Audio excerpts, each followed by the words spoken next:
Ropes Organization Walcott Foundation Indian Trust Special Coaching to 8th, 9th and 10th classes Digital Virtual Learning Bangaru Palmani Rugangavar from Pedapunjani by Reddy Pullimandal. Chairman Dhanse Karan. Director Drive Sri Lata. Hi, hello, welcome to Ropes Organization. This is Durga Prasad Reddy teaching in biology. So previous video, 9th class biology, we are discussing about the fundamental of unit of life. So next we are discussing about the plasmolysis. So plasmolysis. So what is mean by plasmolysis and what are the importance of plasmolysis? So plasmolysis means when a living plant cell loss of water through the osmosis, there is a shrinkage or contraction of the contents of the cell away from the cell wall. So generally plasmolysis means which is the loss of water molecule by the plasma membrane. So ఇక్కడ plasma త్వచం ద్వారా నీటిని కోల్పోవడాన్ని కణం plasma త్వచం ద్వారా నీటిని కోల్పోతే దాన్ని plasmolysis అంటున్నాం. So lysis means విచ్ఛిన్నం అవడం లేదా విడిపోవడం. సో లివింగ్ ప్లాంట్ సెల్స్ అంటే సో జీవంతో ఉన్నటువంటి మొక్క కణాలలో సో నీటిని బయటికి సో కోల్పోతే దాన్ని ఇక్కడ మనం ప్లాస్మోలైసిస్ అంటున్నాం. So this phenomenon is known as plasmolysis. ఈ ప్రక్రియనే మనం ఇక్కడ ప్లాస్మోలైసిస్ అంటున్నాం. సో ఫర్ ఎగ్జాంపుల్ ఈ ప్లాంట్ సెల్ అని మనం తీసుకుంటే సో ప్లాంట్ సెల్ లోపల మనకి ఏంటంటే water molecule. So water molecule plant cell లోపల నుంచి సో బయట వైపుకు వెళ్ళిపోవడాన్ని ప్లాస్మోలైసిస్ అంటున్నాం. So through the plasma membrane. So దేని ద్వారా అంటే ఈ ప్లాస్మా మెంబ్రెయిన్ ద్వారా మనకి వాటర్ బయటికి వెళ్ళిపోవడాన్ని సో ప్లాస్మోలైసిస్ అంటున్నాం. సో దీని తర్వాత నెక్స్ట్ వన్ ఏంటంటే so cytoplasm. So cytoplasm is also very important. So cytoplasm అంటే ఏంటి, సైటోప్లాజం లోపల ఏముంటాయి? The cytoplasm is the fluid content inside of the plasma membrane. So cytoplasm అనేది ఏంటి అంటే so it's a fluid content అంటే ఇది ఒక ద్రవ రూపమైనటువంటి పదార్థం inside of the plasma membrane. ఎక్కడ ఉంటుందంటే ప్లాస్మా మెంబ్రేన్ కి లోపల వైపు ఉంటుంది. It is also containing some many specialized cell organelles. So వీటిలో ఏంటంటే కొన్ని స్పెషలైజ్డ్ సెల్ ఆర్గనైల్స్ అనేవి ఉంటాయి. సో ఈ సెల్ ఆర్గనైల్స్ వీటిని ఏమని పిలుస్తున్నామంటే వీటి లోపల different types of cell organelles అనేవి ప్రెసెంట్ అయి ఉంటాయి. Each of these cell organelles performs a specific function for the cell. So ఈ ప్రతి సెల్ ఆర్గనైల్ అనేది ఏంటంటే సెల్ లోపల ఉన్నటువంటి ప్రతి డిఫరెంట్ స్పెషలైజ్డ్ ఫంక్షన్స్ కోసం యూజ్ అవుతూ ఉంటాయి. సో ఎస్పెషల్లీ సెల్ లోపల. So cell organelles are enclosed by the membranes. So ప్రతి సెల్ ఆర్గనైల్ అనేది సో దేంతో కవర్ అయి ఉంటుందంటే సో సెల్ మెంబ్రెయిన్ తో కవర్ అయి ఉంటుంది. So in prokaryotic besides in the absence of defined nuclear region. So దీంట్లో ఏంటంటే so the largest cell is nucleus. So కణం లోపల ఉన్నటువంటి అతిపెద్ద కణాన్ని ఏమని పిలుస్తామంటే కణాంగాన్ని సో కేంద్రకం అని పిలుస్తాం. సో జనరల్ గా ఏంటంటే సో ఇది మనకి సెల్ వాల్ తీసుకుంటే సో సెల్ వాల్ లోపల మనకి ఏంటంటే ప్లాస్మా మెంబ్రెయిన్ ఉంటుంది. ప్లాస్మా మెంబ్రెయిన్ లోపల ఉన్నటువంటి ఈ ఫ్లూయిడ్ లిక్విడ్ ఏమని పిలుస్తామంటే సైటోప్లాజం అంటాం. So cytoplasm containing the many cell organelles. వీటి లోపల అనేక కణాంగాలనే ఉంటాయి. సో ఇక్కడ సో ఎస్పెషల్లీ ఇవి వేటిలో కనిపిస్తాయంటే ఎక్కువగా మనకి ప్రోకారియోటిక్ లో తీసుకుంటే కొన్ని మాత్రమే ఉంటాయి. సో ఇక్కడ ఉన్నటువంటి అన్ని సెల్ ఆర్గనైల్స్ అనేవి ప్రోకారియోటిక్స్ లో ఉండవు, సో యూకారియోటిక్స్ లో ఉంటాయి. సో కొన్ని ఇందులో ఉంటాయి, కొన్ని ప్రోకారియోటిక్స్ లో, కొన్ని యూకారియోటిక్స్ లో ఉంటాయి. సో ఇక్కడ మనం తీసుకున్నటువంటి ఈ సెల్ మెంబ్రెయిన్ లో మనకి ఏంటంటే సెల్ ఆర్గనైల్స్ అనేవి సో కొన్ని ఆబ్సెంట్ అయి ఉంటాయి, కొన్ని ప్రెసెంట్ అయి ఉంటాయి.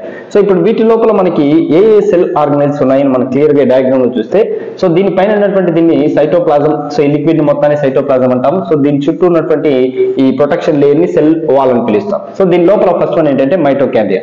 సో మైటోకాండ్రియాని మనం పవర్ హౌస్ ఆఫ్ సెల్ అని కూడా పిలుస్తాం. సో మైటోకాండ్రియాలో మనకి టోటల్ ఎనర్జీ ప్రొడ్యూస్ అవుతుంది. సో దీంతోనే the synthesise of energy by the ATP. So ATP ద్వారా మనకి ఎనర్జీ అనేది సింథసైజ్ మైటోకాండ్రియాలో జరుగుతుంది. సో దీని తర్వాత నెక్స్ట్ సో రెడ్ కలర్ లో కనిపిస్తున్నటువంటి వీటిని పెరాక్సిజోమ్స్ అంటాం. సో ఈ పెరాక్సిజోమ్స్ కొన్ని so remaining cell organelles they are preparing the protein synthesising. So protein synthesise లో యూజ్ అవుతాయి. నెక్స్ట్ వచ్చేసరికి సో ఎండోప్లాజమిక్ రెటికులం ఉంటుంది. సో ఎండోప్లాజమిక్ రెటికులం లో మనకి టూ టైప్స్ ఆఫ్ రెటికులమ్స్ ఉంటాయి. So endoplasmic reticulum. సో ఇవి టూ టైప్స్ ఉన్నాయి. ఒకటి వచ్చి స్మూత్, ఇంకొకటి వచ్చి rough endoplasmic reticulum. So two types ఉంటాయి. సో ఇక్కడ మనకి ఏంటంటే rough endoplasmic reticulum. So next వచ్చేసరికి సో ఈ ఎండోప్లాజమిక్ రెటికులం ఫర్ ఎగ్జాంపుల్ ఇది ఎండోప్లాజమిక్ రెటికులం అంటే వాటిపైన సో బాల్ లైక్ స్ట్రక్చర్ లో సో మనకి డాటర్స్ లాగా కనిపిస్తుంటాయి. వాటినే రైబోజోమ్స్ అంటున్నాం. సో అవి రైబోజోమ్స్ ఉంటాయి. సో నెక్స్ట్ వీటి కిందకి మనం క్లియర్ గా చూస్తే సో కొన్ని గ్యాప్స్ ఉన్నటువంటి బబుల్ లైక్ స్ట్రక్చర్స్ లో కనిపిస్తాయి. వాటిని వాక్యూల్స్ అంటున్నాం. సో నెక్స్ట్ వచ్చేసరికి సో సెంట్రోమియర్స్ కూడా వీటి లోపల సెంట్రోజోమ్స్ అనేవి ఉంటాయి. సో సెంట్రోజోమ్స్ తో పాటు నెక్స్ట్ వచ్చి మైక్రోట్యూబుల్స్ అనేవి ఉంటాయి. సో వీటితో పాటు లైజోజోమ్స్ కూడా ఉంటాయి. సో వీటితో పాటు ఇంకా రిమైనింగ్ ఏ సెల్ ఆర్గనైల్స్ ఉంటాయంటే సో వీటి లోపల ఉన్నటువంటి ఈ లిక్విడ్ ని సైటోప్లాజం అంటాం. నెక్స్ట్ వచ్చేసరికి గాల్జీ వాసిల్స్ అనేవి ఉంటాయి. సో దీని తర్వాత నెక్స్ట్ ఏముంటాయంటే గాల్జీ ఆపరేటర్స్ ఉంటాయి. సో వాటితో పాటు స్మూత్ ఎండోప్లాజమిక్ రెటికులం. సో ఇక్కడ మనం రఫ్ ఎండోప్లాజమిక్ రెటికులం గురించి చెప్పుకున్నాం. సో ఇక్కడ స్మూత్ ఎండోప్లాజమిక్ రెటికులం ఉంటుంది. సో దీంట్లో లార్జెస్ట్ సెల్ ఆర్గనైల్ ఏది అంటే న్యూక్లియస్.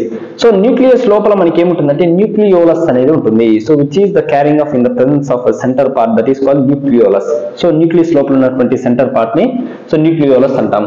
సో వీటి లోపల మనకి ఏంటంటే thread like structures, so thread like structures ఉంటాయి, వాటిని క్రోమాటిన్స్ అంటాము. సో వాటిని క్రోమాటిన్స్ అంటాం.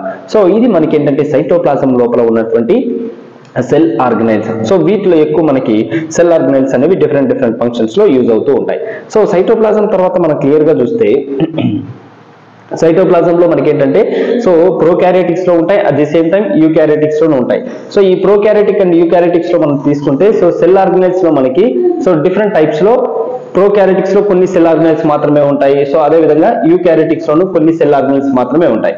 సో ఈ సెల్ ఆర్గనైల్స్ లో మనం క్లియర్ గా అబ్జర్వ్ చేస్తే సో ఇందాక మనం చెప్పుకున్నట్టు మైటోకాండ్రియా ఉంటాయి. సో దాంతో పాటు ఏంటంటే సో నెక్స్ట్ వచ్చేసరికి ఇక్కడ మనకి సో దాంతో పాటు సైటోప్లాజము, గాల్జీ కాంప్లెక్స్, సో ఇవన్నీ ఉంటాయి. సో వీటితో పాటు ఏంటంటే మనం ఆల్రెడీ డిస్కస్ చేసుకున్నట్టు సైటోప్లాజంలో ఎస్పెషల్లీ ఏంటంటే సో యూకారియోటిక్స్ లో ఉన్నటువంటి సెల్ ఆర్గనైల్స్ ఏవైతే ఉన్నాయో సో ఈ సెల్ ఆర్గనైల్స్ అన్ని కూడా ఏంటంటే different types of cell organelles అనేవి డిఫరెంట్ ఫంక్షన్స్ కి యూజ్ అవుతాయి. ఫర్ ఎగ్జాంపుల్ మనం చెప్పుకున్నట్టు సో మైటోకాండ్రియా గురించి డిస్కస్ చేసుకున్నాం. సో మైటోకాండ్రియాలో తీసుకుంటే సో మైటోకాండ్రియాలో ఏంటంటే సో టోటల్ సెల్ కావాల్సినటువంటి ఎనర్జీ మొత్తం కూడా ఏంటంటే ఎక్కడ సింథసైజ్ అవుతుందంటే మైటోకాండ్రియాలో సింథసైజ్ అవుతుంది. So A type of energy అంటే ఇప్పుడు ఫర్ ఎగ్జాంపుల్ మన ప్లాంట్ లో ప్రొడ్యూస్ అయినటువంటి ఫోటోసింథసిస్ నుంచి ప్రొడ్యూస్ అయినటువంటి గ్లూకోజ్ C6H12O6.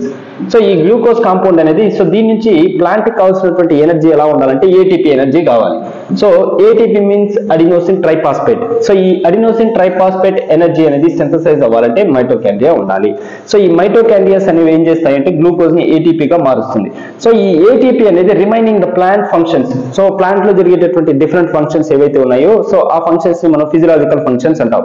సో భౌతిక పరమైనటువంటి చర్యలు అన్నిటికి కావాల్సినటువంటి శక్తి మైటోకాండ్రియా నుంచి ప్రొడ్యూస్ అయినటువంటి ఏటీపీ నుంచి యూటిలైజ్ అవుతాయి.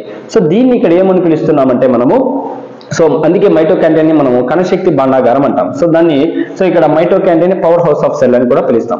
సో ఈ విధంగా మనకి ఏంటంటే ప్లాంట్ సెల్ లో తీసుకుంటే సో ఎస్పెషల్ యూకారియోటిక్ సెల్స్ లో తీసుకుంటే different types of cell organelles ఉంటాయి. ఇవన్నీ కూడా దేని లోపల ఉంటాయంటే సైటోప్లాజం లో ఉంటాయి. సో ఈ సైటోప్లాజం లిక్విడ్ నుంచి వచ్చేటటువంటి ఎనర్జీ ప్రోటీన్స్ ఏవైతే ఉన్నాయో సో ఆ ఎనర్జీని సో ప్లాంట్ సెల్ లో ఉన్నటువంటి రిమైనింగ్ సెల్ ఆర్గనైల్స్ అన్ని కూడా సో యూటిలైజ్ చేసుకుంటాయి. ఇది మనకి సో సెల్ యొక్క స్ట్రక్చర్. ప్లాస్మోలైసిస్ అంటే ఏంటి, సో నెక్స్ట్ సైటోప్లాజంలో ఉన్నటువంటి సెల్ ఆర్గనైల్స్ గురించి. సో దీంట్లో మీకు ఏదైనా డౌట్స్ అనిపిస్తే కామెంట్ బాక్స్ లో కామెంట్ చేయండి.